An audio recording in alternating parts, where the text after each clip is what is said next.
Islamic Library, enlightening about religion. فقر و درویشی.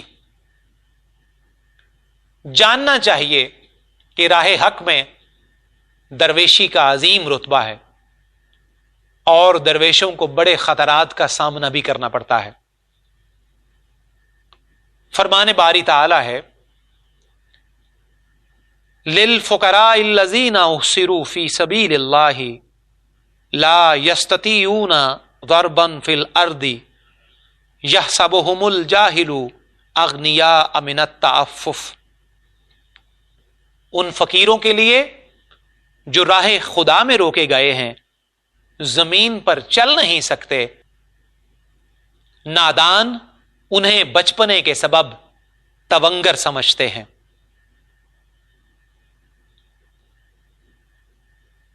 پھر ارشاد فرمایا، اللہ نے ایک کہاوت بیان فرمائی ہے، ایک بندہ ہے دوسرے کے ملک آپ کچھ قدرت نہیں رکھتا.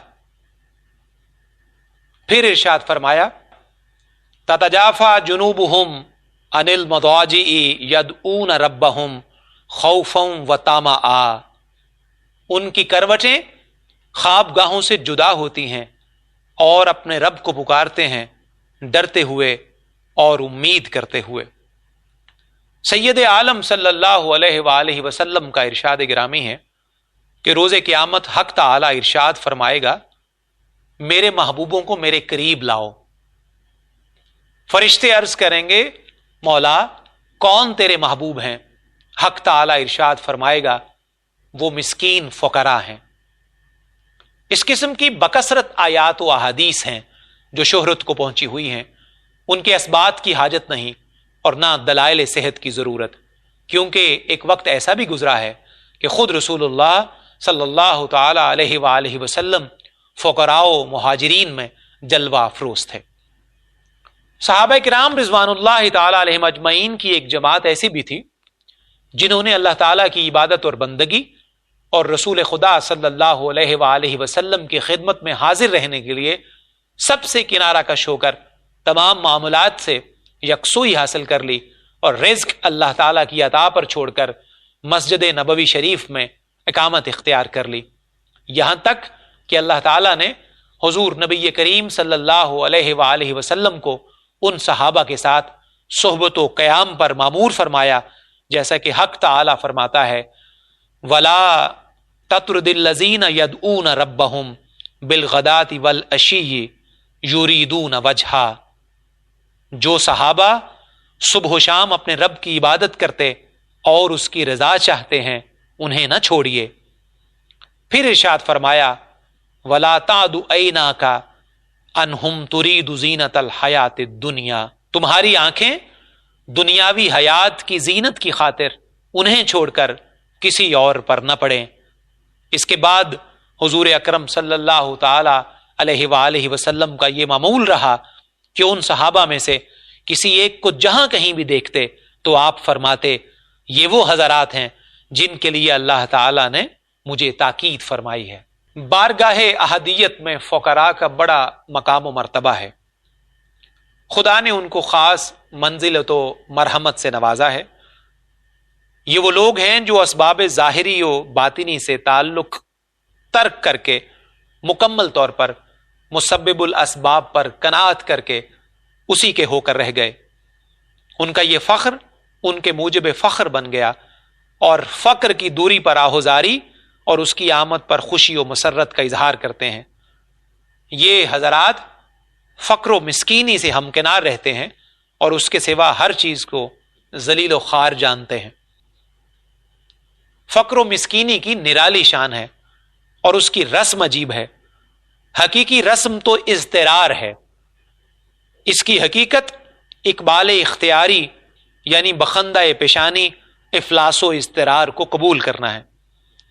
جس نے اس مسلک و طریق کو دیکھا اور سمجھا اس نے اس سے آرام پایا.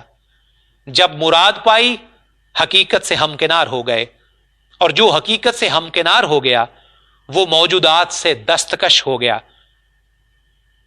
رویت کل میں فنائے کلی حاصل کر کے بقائے کلی سے سرافراز ہو گیا۔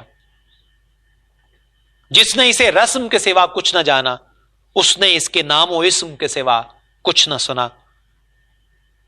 فقیر و درویش وہ ہے کہ اس کے پاس کچھ نہ ہو اور کوئی چیز اسے خلل انداز نہ کرے، نہ وہ اسباب دنیا کی موجودگی سے غنی ہو اور نہ اس کے نہ ہونے سے محتاج ہو۔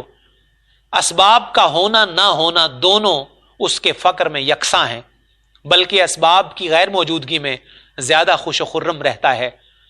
جواز کی ایک حالت یہ ہے، اس لیے مشائخ نے فرمایا کہ درویش جس قدر تنگ دست ہوگا اس کا حال اتنا ہی کشادہ ہوگا، کیونکہ درویش کے نزدیک اسباب دنیاوی کا ظاہری وجود بھی تنگ دلی کا موجب ہوتا ہے، حتیٰ کہ وہ کسی چیز کا دروازہ بند نہیں کرتا، اگر بند کرے تو اتنا ہی اس کا دروازہ بند ہو جاتا ہے۔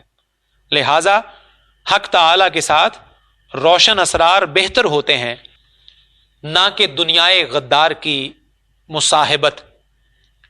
چونکہ یہ دنیا نافرمانوں کی جگہ ہے، اس کے اسباب سے تعلق رکھنا صحیح نہیں ہو سکتا ہے، اسی لیے یہ حضرات رضائے الہی کی راہ میں دنیاوی ساز و سامان سے کنارہ کشی کی تعلیم دیتے ہیں۔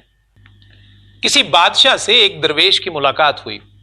بادشاہ نے کہا اگر تمہیں کوئی حاجت ہو تو بیان کرو۔ اس نے جواب دیا کہ میں اپنے غلاموں کے غلام سے کچھ نہیں مانگتا۔ بادشاہ نے حیرت سے پوچھا یہ کس طرح؟ درویش نے کہا میرے 2 غلام ہیں اور یہ دونوں تیرے آقا ہیں۔ بادشاہ نے پوچھا وضاحت کیجئے۔ درویش نے جواب دیا ایک حرص اور دوسرے امید و تمنا۔ رسول اللہ صلی اللہ علیہ وآلہ وسلم نے فرمایا فقر اس کے اہل کے لیے موجب عزت ہے، اس لیے جو چیز اہل کے لیے موجب عزت ہوتی ہے وہ نااہل کے لیے باعث ذلت بن جاتی ہے۔ فقیر کی عزت اسی میں ہے کہ وہ اپنے آپ کو ذلیل حرکتوں سے بچائے اور اپنے حال کو خلل سے محفوظ رکھے، نہ بدن معصیت اور ذلت میں مبتلا ہو اور نہ جان پر خلل اور آفت کا گزر ہو۔ درویش کی ظاہری حالت ظاہری نعمتوں میں مستغرق اور باطنی حالت باطنی نعمتوں سے آراستہ ہوتی ہے، تاکہ اس کا جسم روحانیت اور اس کا دل ربانی انوار کا منبع بن جائے، نہ خلق سے اس کا تعلق ہو اور نہ آدمیت سے اس کی نسبت باطنی، یہاں تک کہ وہ خلق سے تعلق اور آدمیت کی نسبت سے بے نیاز ہو جائے اور اس جہان کی ملکیت اور آخرت میں درجات کی خواہش سے دل کو تونگری حاصل نہ ہو، اور یہ جانے کہ اس کے فقر کے ترازو کے پلڑے میں دونوں جہان مچھر کے پر کے برابر بھی وزن نہیں رکھتے۔ درویش کی ایسی حالت کے بعد اس کا ایک سانس بھی دونوں جہان میں نہ سما سکے گا۔